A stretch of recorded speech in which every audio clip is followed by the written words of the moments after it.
क्योंकि संसार की सब वस्तुएं जड़ हैं और आप चेतन हैं। तो आपके लायक कोई भी चीज संसार की नहीं है जो आप क्यों आप चेतन है और संसार चेतन है नहीं, आपके लायक कोई वस्तु इसमें नहीं है। फिर भी अनादिकाल का जो जड़ाध्यास है, उस जड़ाध्यास से हम बंधे हुए हैं, वो उसकी आदत पड़ गई है हमको इसकी, इसलिए उसके द्वारा हम बंधे हुए हैं। त्याग वैराग बोध विचार के द्वारा हम इस जड़ा शक्ति को छोड़ करके संसार के बंधन से छूट सकते हैं। तो पर बात यह कि संसार से हम छूटना नहीं चाहते हैं कि संसार का रस लेंगे। जैसे किसी को बीड़ी पीने की आदत पड़ जाए तो बीड़ी के बिना वो नहीं रह सकता है। हालांकि बीड़ी उसका स्वरूप नहीं है, बीड़ी के बिना रह सकता है, पर आदत पड़ जाने के बाद में फिर बीड़ी के बिना नहीं रहेगा वो। चाय वाला चाय नहीं मिले उससे तो चाय के बिना बेचैन हो जाएगा। हालांकि चाय बिना भी रहते हैं लोग बाग, तो जिनको आदत पड़ जाए चाय की तो वो चाय के बिना नहीं रह सकते।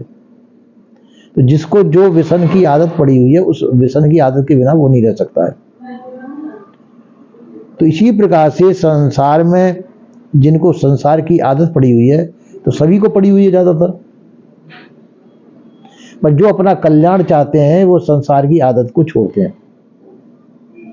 संसार में क्या विषयासक्ति, पंच विषय शब्द स्पर्श रूप रसगंध, इन पंच विषयों की जो आसक्ति है इसको छोड़ दें हम, तो हम संसार से कल्याण हमारा हो सकता है, संसार का बंधन छूट सकता है। पर अब थोड़ा सा एग्जाम्पल ले लें अपन। आपको कोई खेल खेल रहे हैं आप, जैसे शतरंज का एक गेम और कोई खेल जिसको आप पसंद करते हैं, तो उस खेल में आपकी आसक्ति है और आपको कोई बुलाए वहां से तो उसको खेल को छोड़ करके उठना मुश्किल है आपका, उसकी आदत है ऐसी। इसी प्रकार से संसार का खेल खेलने की हमारी आदत ऐसी है कि उसको हम छोड़ना नहीं पाते चाहते। संसार की हमको आदत पड़ी हुई है संसार की, और हम इसके बिना रह भी नहीं सकते। जिस प्रकार से नशेड़ी व्यक्ति नशे के बिना नहीं रह सकता है, इसी प्रकार से संसार के बिना हम नहीं रह सकते। अब रहने के लिए एक उपाय है, त्याग वैराग बोध विचार। त्याग वैराग बोध विचार यदि हमारे अंदर है तो हम संसार के बिना रह सकते हैं, तो फिर हमारा कल्याण हो जाएगा, मतलब बंधन टूट जाएगा। बंधन क्या है? ये संसार की विषयासक्ति ही बंधन है, संसार की मोह ममता आसक्ति ही बंधन है। ये मोह ममता आसक्ति को छोड़ दें अपन, विषयासक्ति को छोड़ दें, तो हम संसार के बिना रह सकते हैं।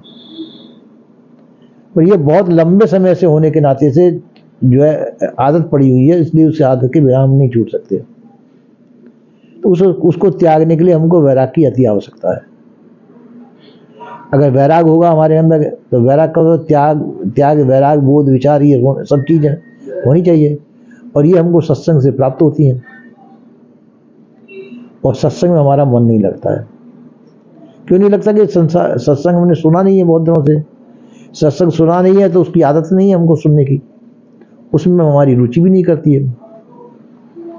संसार में हमारी रुचि नहीं करेगी क्योंकि उसकी आदत नहीं है सत्संग की। तो जहाँ रुचि हो हमारी, जैसे कहानी कोई चल रही हो और कहानी आदि हो चुका है और आप बीच में आके बैठ जाएं तो कहानी समझ में नहीं आएगी। ये कहानी कहाँ से चली, अब क्या हो रहा है, क्या समझ रही, उसका पहले का क्या हो गया, तो आप कहानी को अधूरी छोड़ के उठ के चले जाएंगे, क्योंकि उसमें रुचि नहीं होगी, क्योंकि आदि निकल गई ना वो। तो इसी प्रकार से संसार की जो कहानी आदि सत्संग जो है, आधा सत्संग हमारी समझ में नहीं आता है, तो हम जो है उसमें रुचि नहीं लेते। तो सत्संग को हम शुरू से सुने संत गुरुजनों के द्वारा, ये शुरू से सत्संग की रेखा समझाई जाए कि संसार क्या है, आप क्या है, आपका संसार का संबंध क्या है, उस संबंध का परिणाम क्या है, संसार में जो हम रुचि दे रहे हैं इसका परिणाम क्या होगा, और संसार से छूटने पर हमारा क्या परिणाम होगा। ये जब पूरी व्याख्या आपको मालूम पड़ेगी तो आप चाहेंगे कि संसार में हमारे लिए कुछ वस्तु नहीं है। कल्याण में हमारी रुचि, कल्याण में हमारा फायदा है, संसार में फायदा नहीं है। संसार दुख देने वाला है, सुख देने वाला नहीं है। आप कहेंगे कैसे? संसार में हम क्या करते हैं, संबंध जोड़ते हैं, पिता पुत्र का संबंध होता है, बहन भाई का संबंध होता है, माता पिता का संबंध होता है। तो संसार में जितने भी हम संबंध जोड़ते हैं उस संबंधों में हम रुचि लेते हैं। अब संबंध में दुख भी होता है, सुख भी होता है। सुख नहीं होता, हम दुख को सुख मान बैठते हैं। संसार में सुख नहीं है, पर हम उस संसार में मिलने वाले दुख को ही सुख मानते हैं। जैसे शराबी शराब पीने में सुख मानता है, शराब न मिले तो वो बेचैन हो जाएगा, पर शराब पी के करेगा क्या? पागलपन नहीं तो आएगा उसको, दूसरे को गालियां देगा, मारपीट करेगा, नशे में यही तो करता है व्यक्ति, उसमें वो सुख मान, उसके बिना रह भी नहीं सकता है। इसी प्रकार से संसार में के सुख जो है पागलपन है। इस सुख को ही, संसार के दुख को हम सुख मान बैठे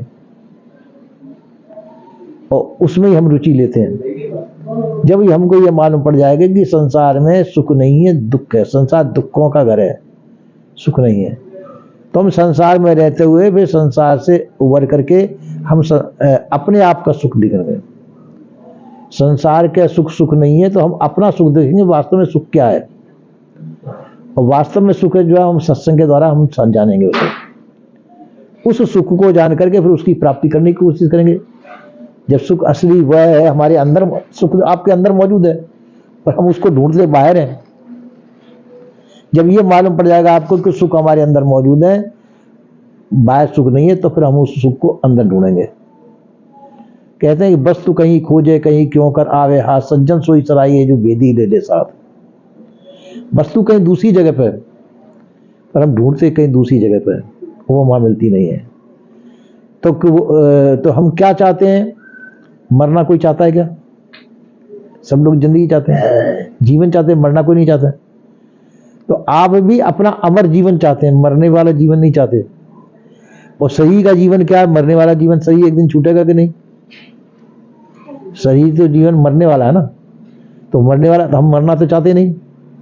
हम चेतन अमर स्वरूप है, तो अपना अमरत्व तो चाहेंगे। पर वो अमरता हम कहाँ ढूंढना चाहते हैं? संसार के अंदर। और संसार में सब संबंध टूटने वाले हैं, हम कोई संबंध टूटने वाला नहीं देखना चाहते। तो संसार में सब टूटने वाले, सब संसार में मरने वाले हैं, अमर नहीं है संसार में कोई। वो अमरत्व तो कहाँ है? आपके अंदर है। जिसको हम ढूंढना चाह रहे हैं, ढूंढना चाहते हैं, वो आपके अंदर मौजूद है और उसको ढूंढते हम संसार में। यही भूल है। जो अमर जीवन जो आपके अंदर मौजूद है उसको हम संसार में ढूंढते हैं, ये भूल है। तो सत्संग के द्वारा ये मालूम पड़ जाता है कि जिसको आप ढूंढे, जे खोजत कल्पों गया घटई माए सो मूल, बाढ़ी गर्भ को मानते ताते पर गए दूर।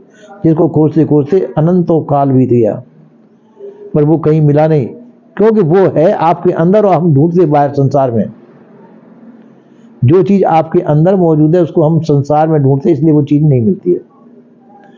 अगर उसको जो वस्तु जहां पर है वहीं ढूंढे तो मिल जाएगी। तो अमर आप स्वयं हैं, संसार अमर नहीं है। तो अपनी अमरता को हम संसार में ढूंढते, इसलिए संसार में मिलती नहीं, और अपने अंदर का भेद हमको मालूम नहीं है। अपने अंदर का भेद मालूम पड़े कि अमर वस्तु हमारे अंदर मौजूद है, तो वो मिल जाएगी। एक दृष्टांत देता हूं कि एक जो है व्यक्ति था, तालाब के किनारे पहुंचा, तो तालाब के अंदर उसको मणि दिखाई दी। तालाब के अंदर मणि दिखाई दी, तो उस मणि को लेने के लिए उसमें कूदा वो तालाब, तो नहीं मिली। फिर बाहर निकलता था, फिर पानी ठहर जाता था, फिर देखता फिर मणि तालाब में दिखती थी। फिर उसको लेने के लिए फिर पहुंचता था तालाब। उसको पूरा दिन हो गया। एक दूसरा व्यक्ति आया, साधु आया वहां पर। साधु समझ गया इस बात को कि ये संसार जो तालाब में दिखने वाली मणि को ये लेना चाह रहा है, पर जहां लेना चाहता वहां है नहीं वो। तो साधु ने कहा, वस्तु कहीं खोजे कहीं क्यों कर आवे हाथ, सज्जन सोई सराइए जो भेदी ले ले साथ। वस्तु तो कहीं दूसरी जगह पर, तू खोज कहीं रहा है, तेरी सज्जनता इसी में, तू भेदी साथ ले, उसका पता तो पूछ कहाँ है वो वस्तु। उसने पूछा कि महाराज जिसको मैं ढूंढना चाह रहा हूँ आपको पता है? क्या? हाँ पता है। आप जानते हो काम वस्तु कहाँ है, तो भगवान मुझे बता दीजिए। तो फिर कोई बात नहीं, कपड़े भींगे हुए हैं पानी में भी कपड़े बदल ले, दूसरे कपड़े पहन ले। देखो वस्तु तो फिर वस्तु कैसे मिलेगी, तेरे को वस्तु ही तो चाहिए। तो वस्तु तो तालाब के अंदर है, तालाब के अंदर नहीं है वो वस्तु, वस्तु कहीं दूसरी जगह पे, तालाब के अंदर वो वस्तु है ही नहीं। तो कोई कहाँ है हमारा, तो मैं बताऊंगा तेरे को, कपड़े बदल ले तू। उसने कपड़े बदल लिए, देखो इस पेड़ पे चढ़। तो वो वस्तु कहाँ थी कि पेड़ पे वो डालियां जा रही थी तालाब के ऊपर, तालाब में उस डाली पे था घोंसला, तो घोंसले के अंदर वो मणि रखी थी सर्प की।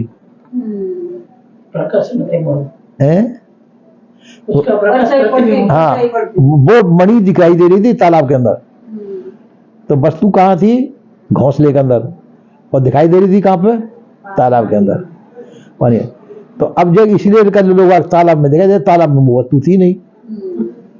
तो साधु ने कहा कि देख जो इस तालाब में वो घोंसला है ना, उस घोंसले के अंदर जो तू ढूंढ रहा है वो वस्तु वहां पे है।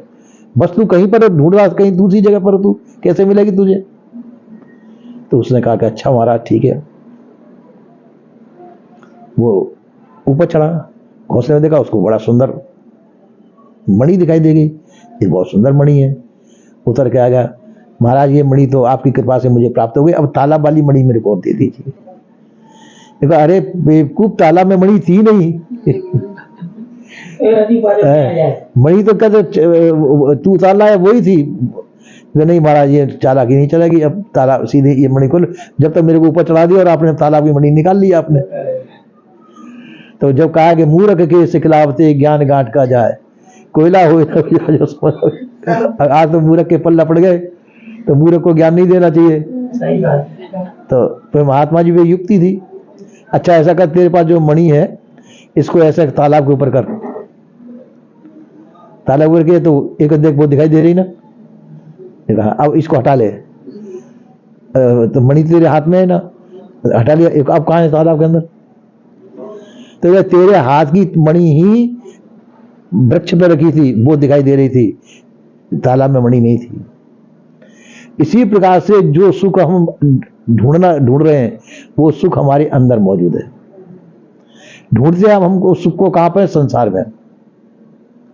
जो चीज हम संसार में है नहीं सुख, वो सुख तो संसार, जो वस्तु जो है वस्तु आपके अंदर मौजूद है। तो सदगुरु श्री कवि साहब ने कहा है वस्तु कहीं खोजे कहीं, वस्तु हमारे अंदर मौजूद है, खोजते कहां है, संसार के अंदर। इसलिए वो वस्तु हमको नहीं मिल पाती है। तो कवि साहब कहते हैं कि इसलिए सज्जन सोई सराई, जो भेदी ले, वो जो भेदी ले लेगा, जो भेद बताएगा वस्तु वहां रखी है, तो वो वस्तु आपको मिल जाएगी। तो हम इसी प्रकार से वस्तु आपके अंदर मौजूद है और हम संसार में ढूंढते हैं, जब वो वस्तु आपको नहीं मिलती है। तो संत गुरुजन कहते हैं कि वो वस्तु आपके अंदर है, संसार में मत खोजो, अपने अंदर खोजो, तो वो वस्तु आपको मिल जाएगी। ऐसा संत गुरुजनों का कहना है। तो कुछ संतों के थोड़े से पीछे लगो। कोई भी चीज का, जैसे यहाँ से आपको बॉम्बे जाना है तो एकदम पहुंच सकते हैं क्या, हैं? पहुंच जाएंगे, धीरे धीरे तो पहुंचना पड़ेगा। हाँ। तो खोजे तो खोज तो सुनो, हाँ, तो संसार की मोह शक्ति को त्यागिए पहले,